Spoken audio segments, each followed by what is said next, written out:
They called it a masterclass in economic harmony.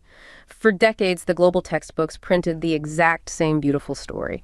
Singapore and Malaysia, two neighbors, perfectly matched, holding hands across the water. Singapore would provide the capital, the elite tech, and the global network. Malaysia would provide the expansive land, the eager labor, and the factory floors. It sounded like a flawless symphony of regional teamwork, a comforting narrative where everyone gets a seat at the wealth-generating table. But let's tear away the veil. Look closely at that celebrated growth triangle. It wasn't a partnership. It was a cold, surgically precise spatial operation. Multinational corporations built the neural center inside the pristine high-rises of Singapore. That is where they do the thinking, the designing, the global pricing. That is where the real value sits, protected by solid laws and rock-bottom tax rates. Then they threw the heavy, high-energy, low-tech muscle work across the causeway, right into the industrial parks of Johor and Penang. Malaysia didn't get a ladder to the future. They didn't get the intellectual property. They got razor-thin margins. They got thousands of easily replaceable assembly line slots. They became an industrial torso, structurally locked out from ever growing a brain. The moment a finished microchip leaves a Malaysian factory, its real profit has already vanished. It is siphoned away through transfer pricing, landing safely in an offshore account across the border, clean, untouchable. This was not an economic misstep, it was a perfectly functioning equation. The true logic of this setup was to trap Malaysia in a state of comfortable humility. Every time the political elite in Kuala Lumpur wanted to push for deep structural reforms, a fresh wave of industrial spillover would arrive from across the strait. It acted like a reliable painkiller. Why suffer the high-risk agony of independent R&D? Just lower the tariffs, offer some tax holidays, absorb the next round of low-end manufacturing, and watch the GDP grow. The country swallowed that pill for decades. The cost. A nation permanently fixed as a cheap body, pumping lifeblood into someone else's high-value brain until it completely lost the instinct to stand up and walk on its own. You're a guy named Ahmad. You're standing on an assembly line in this just vast industrial park in Johor Bahru. The fluorescent lights overhead are beating down on you, humming with this numbing, relentless persistence that just kind of gets into your teeth. Oh yeah, the classic factory hum. Right. And you're adjusting your collar against the heat of the plastic molding machines. Your eyes are tracking this endless, hypnotic march of green circuit boards just sliding down the conveyor belt. But look at what's in your hand. It's a manufacturing blueprint. It was couriered over just this morning from the gleaming glass and steel towers just across the causeway. And right there, at the top of the schematic, is a sleek corporate logo with 3 words underneath it. Designed in Singapore. Yeah, designed in Singapore. And the thing is, you hold an engineering degree. When you look at those complex schematics, you don't just see lines, you know? You actually understand the architecture of the microchip. You know exactly how the logic gates are functioning. You're not just a passive observer. Exactly. But your job, the whole reason you're sitting under those lights, is literally just to solder. Your job is to execute the mechanical, repetitive choreography of low-end assembly. You look out the factory window toward the southern horizon, and you can see the lights of the city-state flaring against the night sky. Brilliant, dominant, and entirely untouchable. Yeah, and when you look at Ahmad's reality, you're really looking at the finalized physical manifestation of a spatial strategy, one that was put into motion decades ago. To understand how Ahmad ended up holding a blueprint that he is way overqualified to read, but strictly forbidden to alter, we have to go back to 1989. Okay, 1989. We have to look at the genesis of the Sejore Growth Triangle. So this was an initiative proposed by Singapore's then Deputy Prime Minister, Goh Chok Tong. It linked Singapore, Johor in Malaysia, and Riau in Indonesia. And it's so critical to understand that this was not, born out of a desire for regional charity. It wasn't a humanitarian project. It was actually born out of profound existential economic panic within Singapore. Wait, let me stop you right there. Because the prevailing narrative, like the one we always hear, is that Singapore was this unstoppable economic juggernaut. What was the crisis? What triggered a panic? Well, in the mid to late 1980s, Singapore actually hit a severe structural wall. They were experiencing a massive recession in 1985. And that was a terrifying wake-up call for a state that basically relied entirely on uninterrupted growth for its political legitimacy. Domestic wages in Singapore were skyrocketing. They were rising much, much faster than actual productivity growth. And at the exact same time, the global environment shifted aggressively against them. In January 1989, the United States removed Singapore's developing country trade privileges under the generalized system of preferences. Which means all of a sudden the cheap, labor-intensive goods Singapore was exporting to the U.S. were suddenly subject to standard tariffs, right? They were no longer cheap. It's exactly the problem. So Singapore desperately needed to shed its labor-intensive manufacturing sectors. They just couldn't afford the physical footprint or the wage bills of low-end assembly anymore. But there was a terrifying catch. There always is. Right. If they simply let these multinational corporations pack up and leave to find cheaper labor elsewhere in Asia, they risked losing everything else. The high-value corporate headquarters, the financial services, the logistics contracts that came attached to those factories. So they couldn't just let them go completely. No, they needed to keep the multinational corporations anchored to Singapore while simultaneously, evicting the low-margin factories from Singaporean soil. So they looked across the water, they looked right at Johor. They engineered what geographers and economists call a spatial fix. Singapore went to the global market, and they marketed the whole region as a single, perfectly integrated investment destination. Like a package deal. Exactly, a package deal. They basically told multinational corporations, hey, keep your high-value core functions here with us. Keep your R&D, your financial orchestration, your supply chain management, and your IP in Singapore. We have world-class legal protections and zero friction for capital here. Right. Keep the brain here. Keep the brain here. Then take all your non-core functions, the heavy labor, the land-intensive assembly lines, the toxic chemical processing, and just push them a few miles across the border into Johor, or the Indonesian island of Batam. You essentially build the factory in the neighbor's yard, but you keep the safe and the boardroom in your own house. That is the exact architecture of global production networks, or GPNs, in Southeast Asia. And the thing is, Malaysia fully embraced this. They engaged in what is known as export platform industrialization. Right. They carved out these massive tracts of land in Johor and Penang, turning them into highly efficient offshore processing enclaves.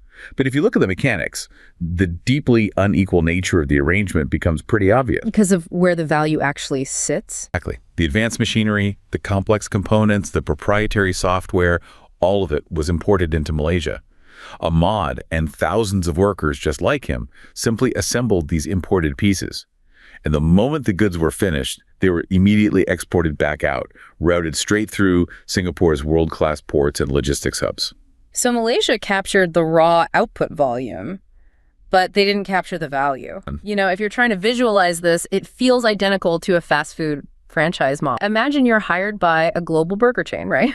You're brought in, and you are highly trained to fry the potatoes to the exact optimal temperature. You're trained to mop the floors until they shine. You execute the physical labor perfectly, but you are never, ever given the keys to the corporate safe. You're never given the secret recipe for the sauce. You don't own the branding rights. You're generating all this revenue through your sweat, but you possess absolutely zero sovereignty over the product itself. You can't just wake up tomorrow and start your own burger chain using their blueprint. The franchise analogy is incredibly precise because it highlights the mechanism of the blockage. This system fundamentally and deliberately blocked technology transfer. Deliberately, yes. Multinational corporations were not operating in Johor to teach Malaysia how to build microchips. They kept their intellectual property quarantined within Singapore's borders. What Malaysia experienced during the 1990s was essentially industrialization without development. Those two words are usually treated as synonyms in economics, right? How do you have industrialization without development? Well, you have to look at the raw data. In the 1990s, Malaysia's manufacturing output exploded. I mean, the GDP graphs went completely vertical. They became one of the top exporters of semiconductors in the entire world. Right, which sounds amazing on paper. If you only look at the macroeconomic surface, yeah, it looks like an absolute industrial triumph. But it was an illusion of industrial power. The country was accumulating massive export numbers, sure, but it was not accumulating domestic technological capabilities. Because the knowledge was quarantined.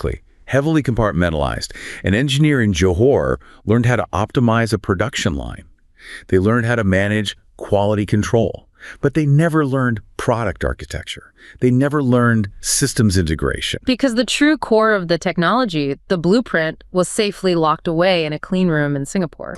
Okay, so if we shift from the geographical layout of Sejore to the actual state policies that allowed this dynamic to take hold, the contrast becomes just staggering when you look at a country like South Korea.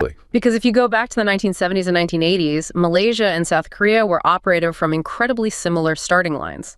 Both were middle-income nations, Both were aggressively export-oriented, and both were welcoming foreign direct investment with open arms. Right, very similar profiles back then. Yet look at the reality today. South Korea is a high-income tech titan. They dominate global markets with proprietary brands in semiconductors, shipbuilding, automotive design. Malaysia, meanwhile, is still trapped in that middle-income tier, still basically assembling the products that other nations invent. Yeah, and to understand that massive divergence between South Korea and Malaysia, you have to look at the presence or the absolute absence of existential pressure. Okay, existential pressure. Well, South Korea existed within what we can call a survival crucible. Just look at their geopolitical and geographic reality in the post-war decades. They have virtually no natural resources. They can't just dig wealth out of the ground. And they were sitting right on the front lines of the Cold War, sharing a border with a hostile, heavily armed neighbor to the north. For the South Korean state, industrialization was not just a pathway to prosperity. It was literally a matter of national survival. The state had no choice but to force domestic industrialization. They couldn't rely on anyone else coming to save them. Exactly. And they forced it with a level of coercion that is rarely discussed in the shiny success narratives we hear today. The South Korean state, under Park Chung-hee, took absolute control over the financial system. They directed credit and loans to domestic conglomerates, the famous cables like Samsung and Hyundai. But this capital was not a blank check. It came with brutal, non-negotiable conditions. The state demanded that these firms meet strict, ever-increasing export quotas and achieve rapid technological upgrading. It was a highly disciplinary environment. So they couldn't just take the money and build them all. If a cable took state money and failed to internalize foreign technology, or, failed to compete against the Japanese and the Americans on the global stage, the state would cut off their credit. They would essentially force them into bankruptcy. It was literally a do-or-die environment for domestic capital. Really. And Malaysia existed in the exact opposite environment. We could call it a convenience trap. A convenience trap. Well, it was a very comfortable trap. Malaysia possessed incredible natural resource wealth. Tin, rubber, massive palm oil plantations, and significant reserves of oil and natural gas. So they could dig wealth out of the ground. Furthermore, they were geographically attached to Singapore. They were perfectly positioned to passively catch the massive, inevitable economic spillover of a rising, hyper-efficient financial hub. Right. The geography was almost too good. Because of this resource wealth and geographical luck, the Malaysian state and its political elite never faced that same existential panic that Seoul faced. They were completely insulated. Therefore, they never had to deploy the coercive, disciplinary financial tools that South Korea used to force their domestic companies to innovate. You can really see the tragic consequence of this in Malaysia's Heavy Industries Corporation, or HICOM, specifically if you look at the Proton National Car Project, which was launched in 1983. Yes, Proton is the perfect example. On paper, the political rhetoric sounded exactly like South Korea, right? Proton was supposed to be Malaysia's answer to Hyundai or Kia. It was supposed to be the vehicle that drove the nation into heavy, independent industrialization. But the structural realities beneath the surface were completely different. Yeah. Proton is perhaps the defining case study of this specific policy failure. The Malaysian government desperately wanted the prestige of a national car, but they utterly failed to impose the strict, coercive discipline on capital required to actually build the underlying technology. So what was the mechanism of that failure? Like, what actually happened? Well, Proton ended up relying entirely on foreign core technology. They partnered with Mitsubishi. They used Mitsubishi engines, they used Mitsubishi transmissions, they used Mitsubishi chassis platforms. So while South Korea was forcing Hyundai engineers to painfully, agonizingly reverse engineer foreign engines until they possessed the knowledge to design their own proprietary block, Malaysia simply allowed Proton to remain perpetually dependent on Japanese intellectual property. They basically bought the cake and put it on their own plate. They bought the cake, and the state protected the bakery. Oh. The Malaysian government protected Proton with massive domestic tariffs on foreign cars, ensuring that Proton had a captive, guaranteed local market. The company did not have to fight for survival on the global export market. Because the local market was basically forced to buy them? And because they had a captive local market and incredibly easy access to Japanese technology, the state never forced the company to become a globally competitive innovator. They never endured the crucible. Which brings us back to that concept of the painkiller effects. Every single time the Malaysian economy experienced a cyclical slowdown, or every time a project like Proton highlighted the glaring lack of true domestic innovation, the government had an incredibly easy, seductive way out. They didn't have to undertake painful structural reforms. They didn't have to force domestic capital to take massive risks on R&D. They just reached for the painkiller. They simply relaxed foreign investment rules, offered a new round of tax holidays, and absorbed a fresh wave of low-end manufacturing spillover from Singapore. And it worked in the short term. It generated immediate, easy GDP growth.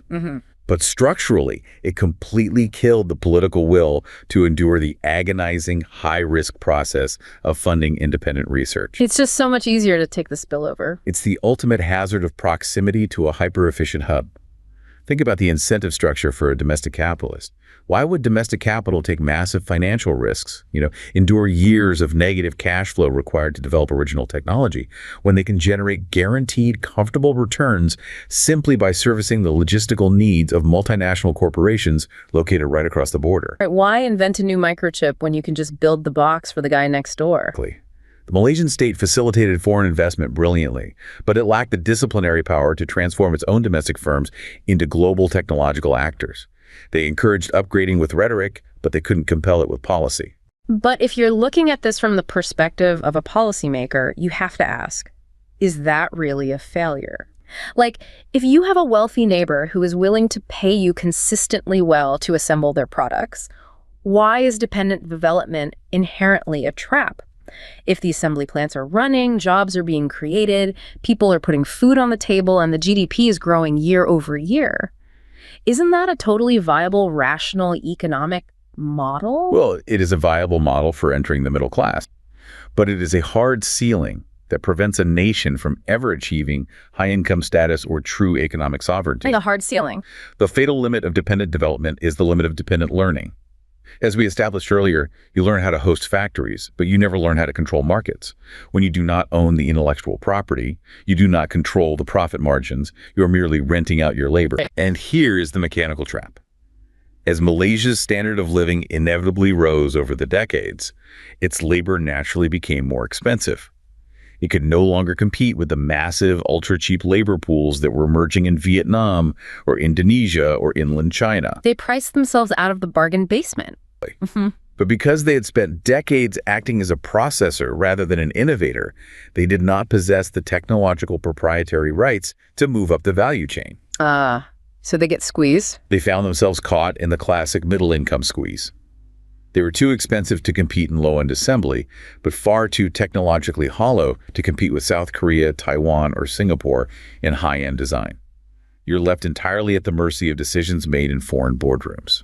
When a multinational decides to move the assembly plant to Vietnam to save 3 cents on the dollar, you have absolutely nothing left to fall back on. And, if you want to understand the human cost of this structural reality, you have to look at what this does to the people who are actually capable of building that high-end design. Yes, the human element is crucial.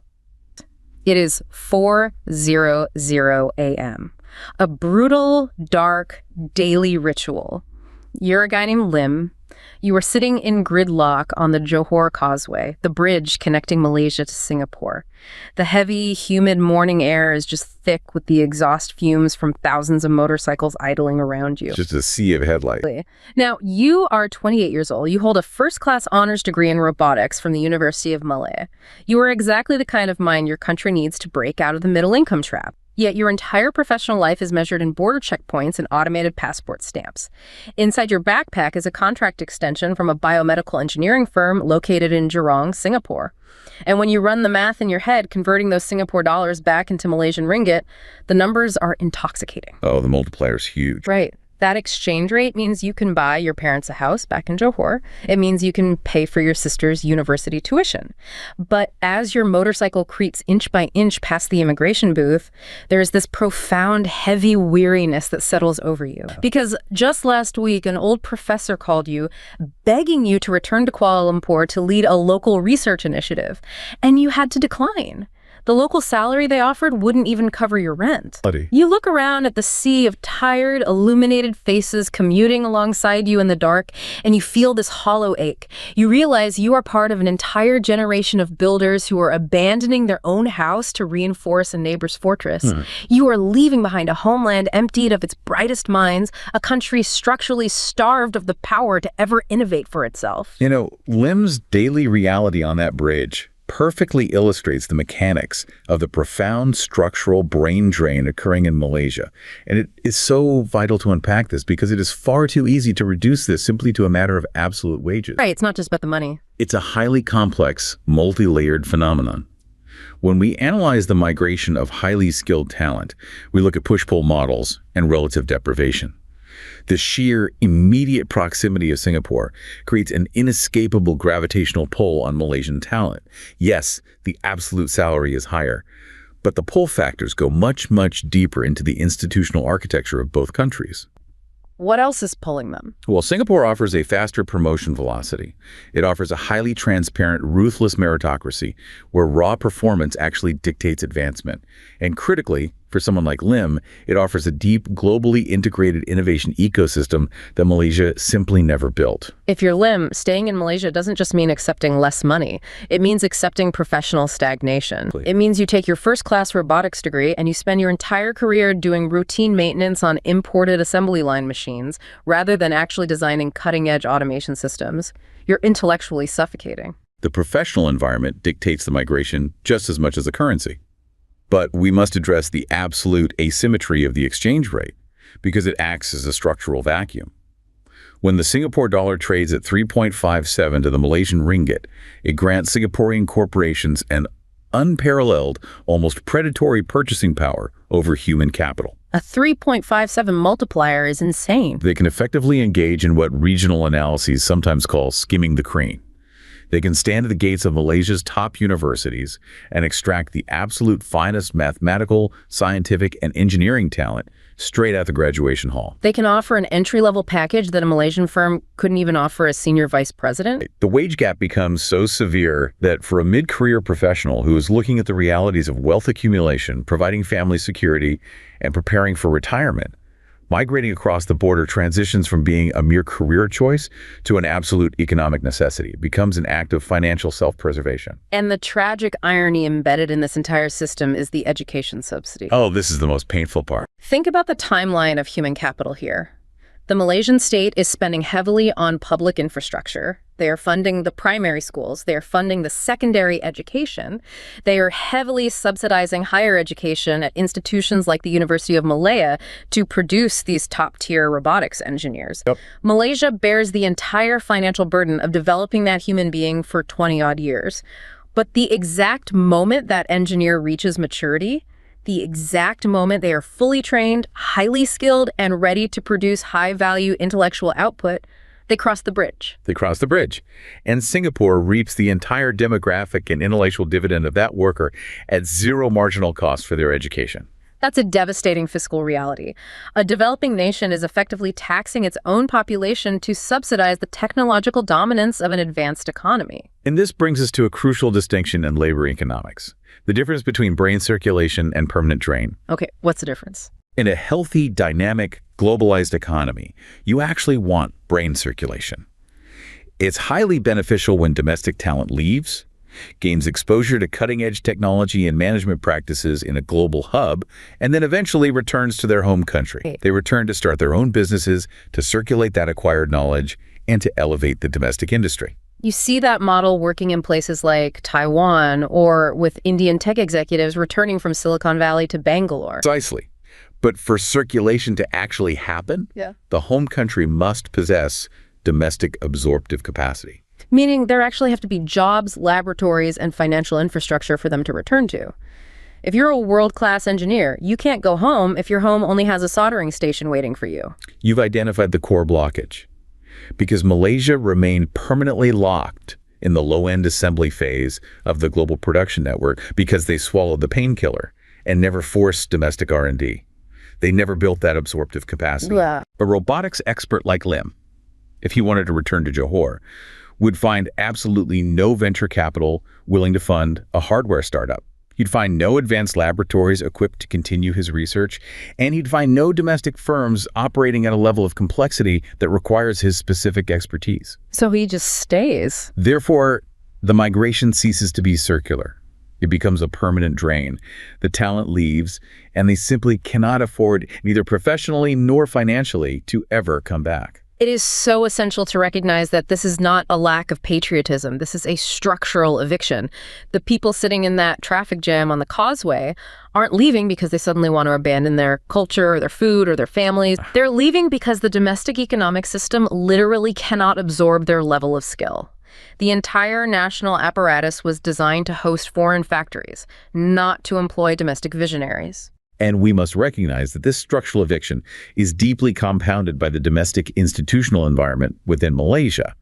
When highly skilled professionals perceive a persistent erosion of meritocracy, or, when they experience slow, frustrating promotion cycles that are dictated by ethnic quotas or political hierarchy rather than raw performance, institutional trust completely collapses. It just pushes them away even faster. Even minor policy inconsistencies or the constant hum of perceived unfairness become massive push factors.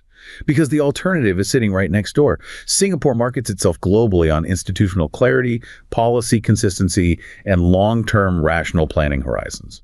If the human capital is fleeing because the environment is structurally hostile to innovation, it forces us to look at how the financial capital is behaving, because money is just as fluid as people, if not more so. You're a guy named Tan. You are sitting at a heavy mahogany desk in an office in Kuala Lumpur, staring down at an audit report. You own a precision tooling factory. It's doing well, but to survive the next decade, you need to expand. You have to grow. Right. You need to upgrade the factory floor with advanced automated German CNC machines. You want to move up the value chain. The moment you expand your capitalization past a certain regulatory threshold, you trigger the next tier of the new economic policy quotas. The law will force you to restructure your equity. You will have to surrender a 30% ownership stake in the company you build. And you'll have to navigate a labyrinth of political patronage to find a state-approved partner who likely brings absolutely zero technical or managerial value to the business, bringing nothing but a politically connected name. It's a huge disincentive. It's a rigged game where industrial survival means diluting your own life's work. You sigh. You close the folder, you pick up your phone and dial a private banker based in Singapore. By that same afternoon, 3 million ringgit capital that absolutely should have been used to buy those advanced German machines for your factory's industrial upgrade is quietly wired across the border. Gone in an instant. It lands safely in an offshore haven managed out of an air-conditioned office in Raffles Place. It's safer there. It's sitting in stable bonds, completely insulated from the shifting sands of ethnic bureaucracy back home. Later that evening, you're at a local golf club to secure a completely routine import license. You sit there and watch a mid-level government bureaucrat quietly pocket a kickback with an effortless, practiced smile.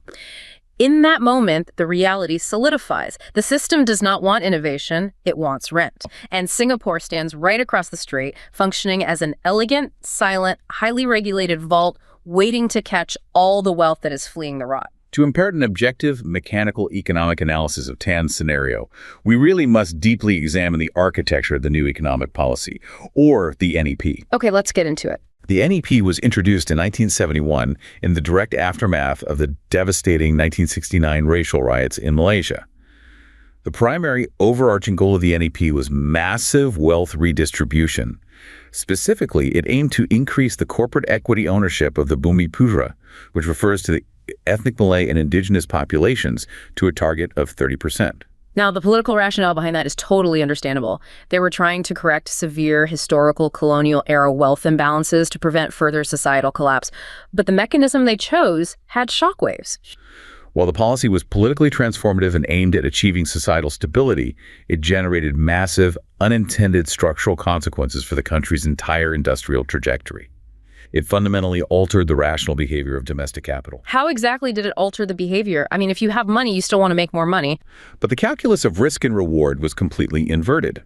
The NEP imposed strict ethnic quotas on corporate ownership, on access to prime bank loans, and on the distribution of essential business licenses.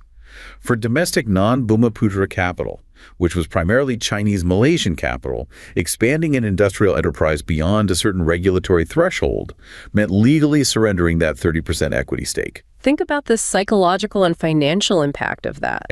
In response to this mandate, in order to avoid diluting their ownership and losing control of the enterprises their families had built, this entire demographic of capital essentially went on an invisible strike within the industrial sector. An invisible strike. They categorically refused to invest their surplus capital in long-term, high-risk industrial technology, deeply advanced research, or complex manufacturing upgrades. Because if you're an entrepreneur and building a world-class, multi-million-dollar semiconductor fabrication plant, means you legally have to give away a third of your company to a politically connected partner who doesn't even know how a semiconductor works. You just don't build the fabrication plant. You halt the upgrade. But the money, the surplus profit you are already making, has to go somewhere. It doesn't just sit under a mattress. No, the capital did not evaporate. It rationally rerouted itself to the path of least resistance. It flooded aggressively into what economists term non-tradable sectors. Domestic investment pivoted heavily away from factories and poured into real estate development, commercial construction, and vast palm oil plantations. Why those sectors specifically? Because those are sectors where monopolies, state-issued land licenses, and political connections guarantee high, protected rents and rapid financial returns. If you build a shopping mall, you do not have to compete against South Korean engineers or Japanese efficiency. You're insulated from the brutal, innovation-driven global export market. The capital became parasitic rather than productive. It actively sought out rent-seeking opportunities, lobbying for land grants and construction contracts, rather than enduring the agonizing process of technological upgrading. It basically turns builders into landlords. Yeah. And whatever capital decided it didn't want to play the local real estate or plantation game, whatever capital wanted true security, it fled the country entirely. It fled directly and massively to Singapore.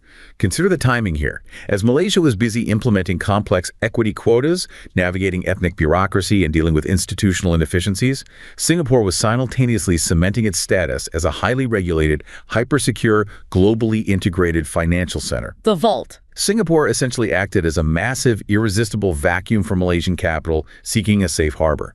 Domestic entrepreneurs were structurally incentivized to take their surplus wealth, extract it completely from the Malaysian industrial economy, and wire across the border into offshore accounts, global equities, and stable assets managed out of Singaporean banks. But the bleeding wasn't just domestic. It wasn't just local factory owners sending their money away. The multinational corporations, the ones that Sejore brought in to build the Growth Triangle, they were playing their own incredibly sophisticated version of this extraction game through their internal accounting. You're referring to the mechanism of transfer pricing. Multinational corporations operating within this Sejore Growth Triangle are highly complex, globally optimized entities. A single corporation might have a massive manufacturing plant located in Johor and its regional headquarters located just across the bridge in Singapore. Through transfer pricing, the multinational legally manipulates the internal accounting prices of goods and services that are exchanged between its own subsidiaries. Walk us through how that actually looks on a ledger. How does the money just disappear? They artificially inflate the costs that the Singapore office charges to the Malaysian factory. The Singapore headquarters will charge the Johor factory exorbitant internal fees for the use of intellectual property. They'll charge massive management and consulting fees. They will overprice specialized components that the Singapore office supplies to the factory. So, on paper, the Malaysian factory's expenses look astronomical. The factory looks like it's barely breaking even if it is producing millions of microchips. The profit margins in Malaysia are artificially crushed. All the actual profits are shifted and realized on the ledger of the Singapore headquarters. Why? Because Singapore possesses a significantly lower corporate tax jurisdiction and robust, airtight legal protections for capital. The Malaysian factory is thereby reduced to a mere cost center. It exists physically to pay local wages, to pay the utility bills for the electricity, and to absorb the environmental impact of manufacturing.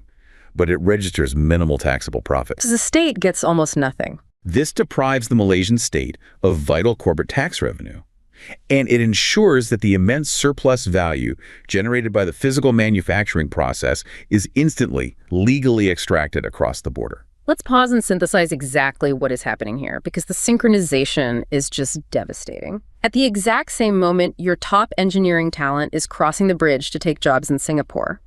Your top domestic industrial capital is being wired to Singaporean private banks, and the multinational corporate profits are being shifted to Singaporean ledgers. All at once. The body is literally bleeding out its own lifeblood to feed the brain next door. The engineers, the profits, the investment capital, it all flows in one singular direction. It constituted a total systemic hemorrhage of capital. Both foreign multinationals and domestic entrepreneurs were structurally incentivized by the environment to move their surplus wealth across the border. Think about the long-term consequence of this. It's huge. It starved the domestic high-tech sector of the critical foundational funds needed for true independent R&D. Without massive capital investment, you cannot build the advanced laboratories. You cannot fund the hardware startups. You cannot build the absorptive capacity needed to ever bring that fleeing. The talent flight and the capital flight operate in a devastating, mutually reinforcing loop. You lose the talent because there is no capital to fund them, and the capital leaves because there is no top-tier talent left to build the high-risk innovations. Which forces us to look at the finalized, locked-in reality of the region today. When you bring all these mechanical threads together, the initial geography of the growth triangle, the state policies of convenience, the evaporation of human talent, and the massive flight of financial capital, you do not see a dynamic, evolving economy. You see a highly calcified, permanent structure. We can observe this calcification clearly if we look at the electrical and electronics, or E&E, industry 25 years after the formation of Sejore. The empirical data reveals a stark, unambiguous picture. What does it show? Singapore has successfully achieved what economic geographers term strategic coupling. They flawlessly executed their spatial fix. Over the decades, they successfully shed all the basic electronics assembly operations, the consumer electronics, the simple storage media, the low-end soldering. Right. And they aggressively, successfully upgraded into high-end semiconductor design, advanced wafer fabrication, and complex R&D. They moved up the global value chain exactly according to their master plan. They climbed the ladder. But the expectation, the promise of Sejore was that Johor and Batam would move up the ladder right behind them. As Singapore vacated the mid-tier manufacturing spaces, Malaysia was supposed to step into them. But they didn't step into those spaces. They remained completely flat. They did not capture the advanced manufacturing sectors that Singapore left behind. And the reason for this stagnation is the direct mechanical result of everything we've discussed over this hour. Because the top-tier engineering talent had been hollowed out by the exchange rate, and because the domestic risk capital had fled into rent-seeking real estate or offshore banks, Johor simply did not possess the structural capacity to step up to advanced manufacturing. When Singapore vacated a mid-tier technological space, Johor couldn't fill the vacuum. You cannot execute mid-tier or high-tier technology without brilliant engineers and massive amounts of patient risk capital. So what did Johor do if they couldn't build the complex machines? How did they survive? They completely pivoted, didn't they? They pivoted entirely away from the dream of industrial dominance. They pivoted to the Iskandar project, launched in 2006 in the southern part of the state, directly adjacent to Singapore. Iskandar, Malaysia shifted the region's focus heavily away from manufacturing and towards services, high-end real estate development, and private healthcare. They effectively, structurally, abandoned the quest for hard industrial tech upgrading. The policy focus shifted to attracting foreign expertise and capital for property development. They began building luxury condominiums, international schools, and theme parks. They settled into what is essentially a permanent rentier and service economy. They just accepted it. They accepted their role as a hinterland. They exist to provide lifestyle amenities, residential real estate for expats, and basic services to absorb the massive wealth that is generated across the border in Singapore. It is a profound, almost tragic realization. It's not just that they tried to upgrade their industry and failed against the competition. It's that the structural environment forced them to eventually stop trying altogether. They accepted the role of the torso. In political economy, this locked-in dynamic is defined by a specific term: sub-hegemonic dependency. Sub-hegemonic dependency. Yes. When we say sub-hegemonic dependency, we mean that Malaysia's failure to ascend the industrial ladder was not solely a product of internal corruption or domestic policy missteps or a lack of ambition. It was a deep, systemic, mechanical codependency with Singapore. Singapore's spectacular rapid rise to a first-world, high-income global hub was directly, quantifiably subsidized by the cheap labor, the cheap land, and the relentless brain drain of Malaysia.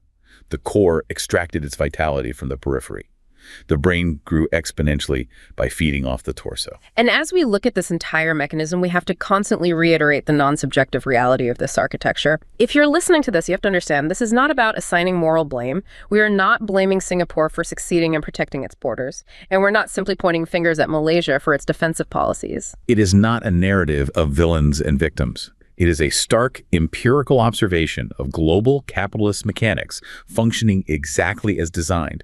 Capital and talent are fluid entities. They are not bound by sentimentality. They will invariably flow to the point of least friction, highest return, and greatest security. Right. Singapore optimized its entire national environment from its tax code to its legal system to be that ultimate point of highest return. Malaysia, due to a highly complex web of historical baggage, ethnic tensions, and geographic convenience, created friction. The resulting dynamic, the brain drain, the capital flight, the stunted industrial growth was not a conspiracy. It was the logical, perfectly predictable outcome of international economic forces operating across a highly porous, deeply unequal border. Malaysia achieved industrial expansion without ever achieving industrial power. It successfully integrated into the global supply chain, but it remains a dependent state. It built millions of circuit boards, but it never built the sovereign power to control its own technological destiny. It remains trapped in the geopolitical gravity of its neighbor.